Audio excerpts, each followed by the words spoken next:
Doncs estem aquí, ens hem traslladat al Ateneu, la Flor de Maig, al carrer Trueta, al Poble Nou. Aquest és un local que té una llarga història. Podríem començar per aquí, estem amb el Pau i amb la Mar, de membres de l'Ateneu. Bé, sí, la Flor de Maig és un Ateneu popular.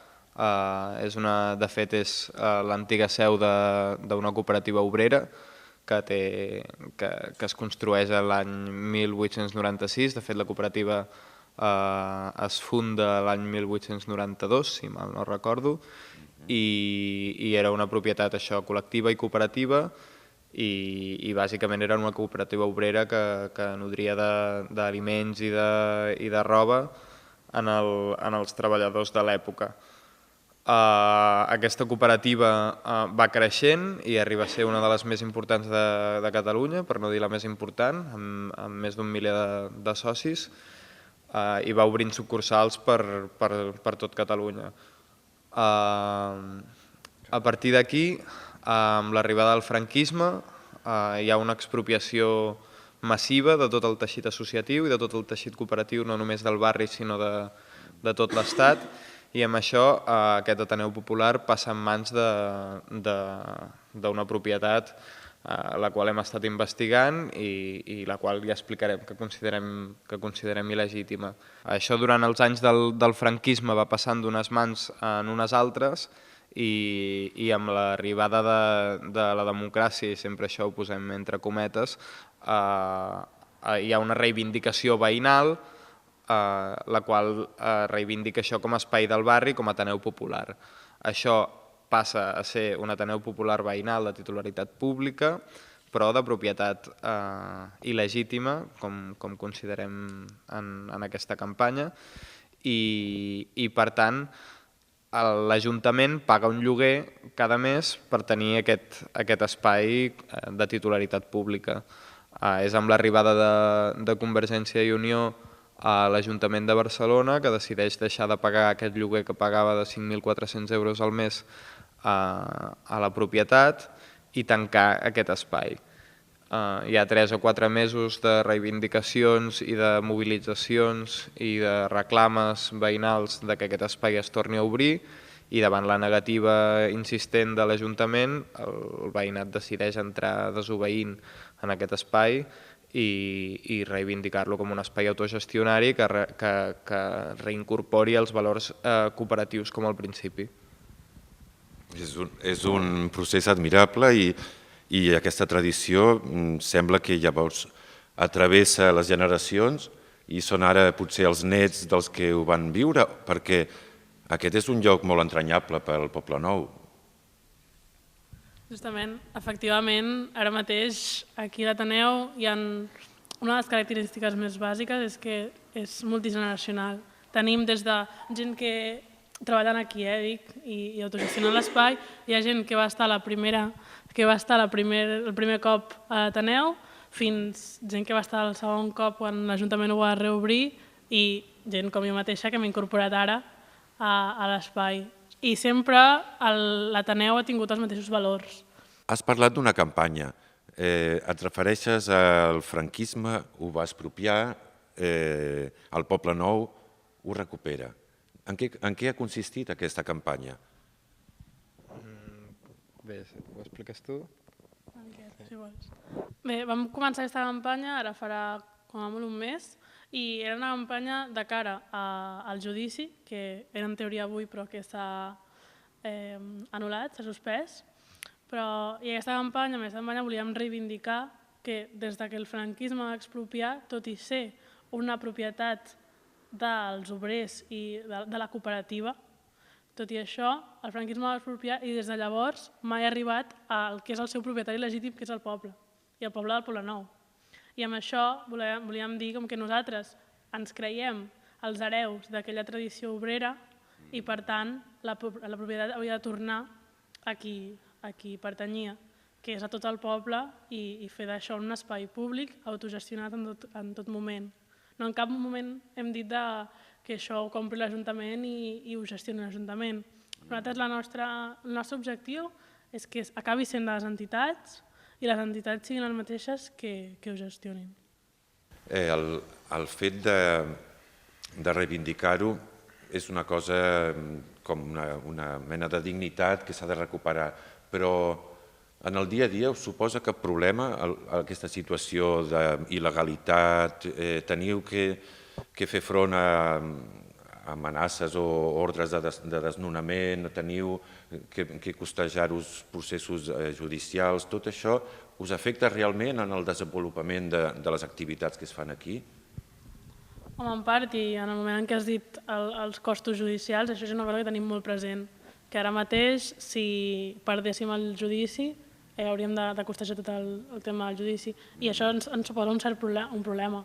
Però, més enllà, no tenim gaires problemes, bàsicament perquè és un espai que té molt de suport veïnal i això supera qualsevol mena de legalitat.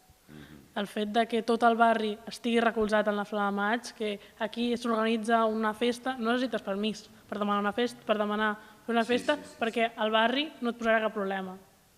I al cap i a la fi nosaltres estem aquí pel barri, no per l'Ajuntament. Per tant, això ens suposa, jo crec que estem en un punt de força davant de l'Ajuntament. I també afegir que moltes de nosaltres ens sentim més còmodes en un espai en el marc de la desobediència i en el marc d'això, de la desobediència a les institucions, i que pensem que això és un doble valor, el fet de que sigui veïnal, però el fet de que amb aquesta ocupació estem contraposant legalitat i legitimitat, que és una cosa que sempre està molt bé de posar en pràctica. Ja ho crec. Llavors, feliçment, esteu ja fa un any amb aquesta nova manera de gestionar-ho i parlem llavors de coses que es fan en aquesta casa, que té, no sé els metres quadrats, però que té unes alçades i unes amplituds envejables. Què ens diríeu de formació, d'esbarjo? Què es dona cita en aquesta casa? Bé, segurament m'estaré una estona exposant-ho. Realment tenim col·lectius de polítics de tota mena, com poden ser l'Assemblea Social del barri, com poden ser Arran del Poble Nou, tenim l'Assemblea Solidària de Suport contra els Desallotjaments a les naus d'aquí del barri. Hi ha un munt de projectes més de caire lúdic, de caire festiu. S'hi fan activitats de ioga, tenim un col·lectiu que es diu la Flor de Drap, que té una botiga de roba gratuïta, d'intercanvi de roba i un projecte així relacionat amb el tema tèxtil.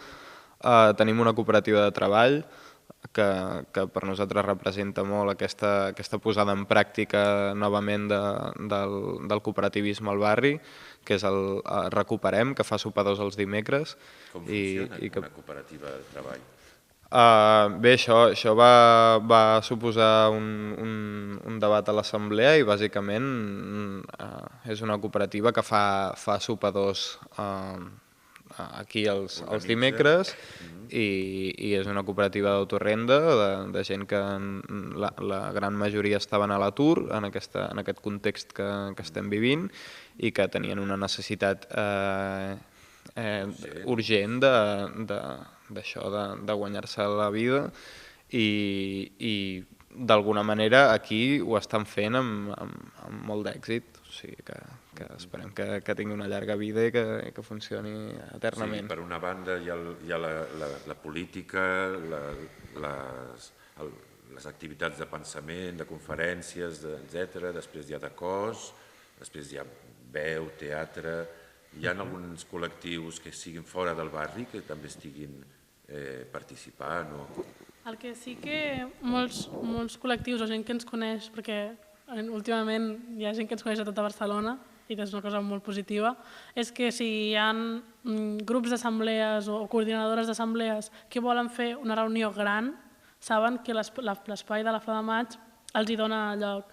És el cas de la setmana que ve, crec que és, totes les assemblees llibertàries de les universitats vindran aquí i faran la seva assemblea, no sé, anual o no sé, trobades de grups així que són molt extensos, doncs sí que es fan aquí. I nosaltres trobem també que és molt positiu que gent de fora del barri, reivindiquem que és un espai del barri en tot moment, però gent de fora del barri vingui, faci les seves activitats, estem encantadíssims, encantadíssimes.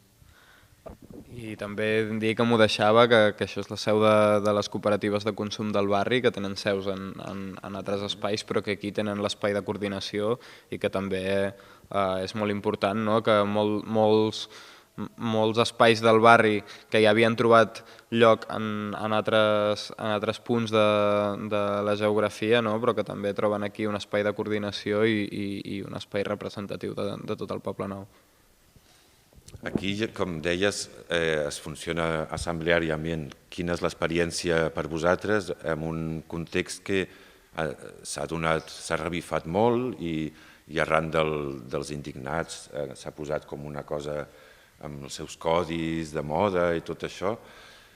Com ho viviu vosaltres? S'eternitzen? Hi ha massa representativitat entre els que són els que porten el carro, que tiren del carro, aquesta dotzena, no? Normalment. Com ho viviu, aquest procés? Per referir-nos a la transformació social que aquí mateix es treballa. Bé, tenim experiències de tot tipus. Jo crec que hem tingut de les millors assemblees que anava tot rodat i tot i que tenir debats molt extensos i llargs i pesats, però acabaves sortint d'aquí amb la sensació de que havies canviat alguna cosa, fins a dies que tothom té... Vull dir, l'assemblearisme té això, que no... Depenem tots de nosaltres i, per tant, dependre tot de... Si algun dia estàs inspirat o no estàs inspirat, és així. A vegades té els seus problemes, però a vegades té les seves coses molt positives. I en això doncs, vam decidir fer assemblees generals, plenàries, en què tothom del barri pot venir, estigui fent activitats, no estigui fent activitats, és igual, pot venir aquí a la Flor de Maig a decidir sobre l'espai, i es fan cada 3 mesos. Vam decidir que aquestes assemblees abordarien només temes de molta profunditat, com si diguéssim, temes que fossin transcendentals pel funcionament de l'Ateneu, però que de cara a coses més tècniques faríem les coordinadores de comissions i col·lectius. Aquestes coordinadores es fan un cop a la setmana, el dijous, i allà hi van un representant de cada comissió, un representant de cada col·lectiu, o projecte o activitat. I amb aquestes coordinadores es decideix les coses més tècniques d'aquesta setmana, quines activitats es fan, si hi ha 2 activitats que coincideixen, qui agafa quina sala, qui obre tal dia... I estan funcionant bé amb aquest any de vida? Ha anat funcionant bé? S'ha anat polint una mica l'estructura? Bé, les experiències d'assemblearisme tenen això, com deia la Mar, a poc n'anem aprenent, també hem tingut experiències molt bones de germanament en projectes com Can Batlló, que porten una mica més de rodatge i que tenen moltes característiques bastant semblants a les nostres i amb aquests espais de trobada hem pogut aprendre i fer passes endavant cap a com conduir això, un projecte autogestionari i com superar debats i com tenir aquest tipus de debats en condicions. I jo penso que l'experiència és molt positiva i que cada cop les assemblees tenen més capacitat de superar debats i d'arribar a consensos. Per tant, penso que tots podem estar tots i totes molt contents i contentes d'això. Creus que podria donar-se, com deies, el projecte que va començar aquí, es va exportar, van obrir ateneus semblants i potser en aquesta nova etapa també això pot passar i altres barris tinguin aquesta consciència de que poden organitzar la seva vida cultural, el seu lleure, el seu trobar-se, no? Seria molt interessant que això fos un petit... Bueno, que jo no crec que això sigui un inici, perquè ja hem dit Can Batlló o altres espais que han sigut com els... S'afegeix a la xarxa, però com un veterà que ja compta amb alguna cosa que molts voldrien, no?, tenir un ateneu així. Clar, aquí hem tingut molta sort, perquè s'ha juntat la necessitat que aquest barri té uns moviments socials molt arrelats i molta gent participant, i alhora el fet de que aquest espai estava aquí, buit, lliure i amb un component històric que ens donava tota la legitimitat per entrar i fer la nostra activitat. Per tant, si tenim per una banda la necessitat, per l'altra banda la força i per l'altra banda l'espai, ja ho tenim tot fet. O sigui, ens ha sigut difícil i hem après moltíssim tots i totes del fet d'autogestionar, és complicadíssim, però crec que ha sigut de les experiències més positives. Doncs no sé, per aquest any que està acabant i començament del que ve, hi ha algun projecte, alguna cosa que vulgueu ressaltar, hi ha alguna altra novetat que vulgueu convidar, que tingueu alguna campanya en ment o... Bé, segurament tindrem un judici d'aquí poc i hi haurà convocatòries i bàsicament convidar a tothom que es vulgui sumar en aquesta lluita a tirar-la endavant i que sabem en tot moment que si hi hagués un desallotjament optaríem per la desobediència i per la resistència i que per tant el que volem és defensar aquest espai, defensar-lo permanentment, exigir que aquest espai és nostre, és del barri i per tant no marxarem d'aquí i si ens fan fora tornarem a entrar i per tant jo penso que més enllà d'això, totes les convocatòries que es facin i tota la participació serà poca per defensar l'espai. Doncs allà estarem, la tele i tots els veïns i tota Barcelona i avui en dia això ja no es pot parar, no? Quan uns policies poden recular perquè tens un telèfon mòbil gravant-los, és que ja comencem a fer servir la força que ens ha donat aquesta tecnologia, la podem fer servir en contra del sistema, una mica. I res, moltes gràcies per aquesta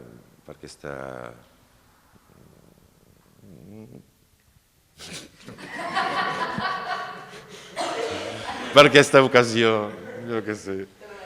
No, moltes gràcies per aquesta... Gràcies per haver-nos concedit aquesta entrevista.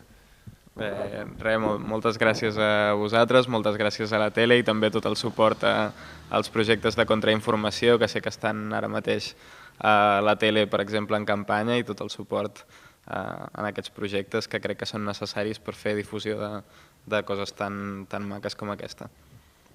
Moltes gràcies.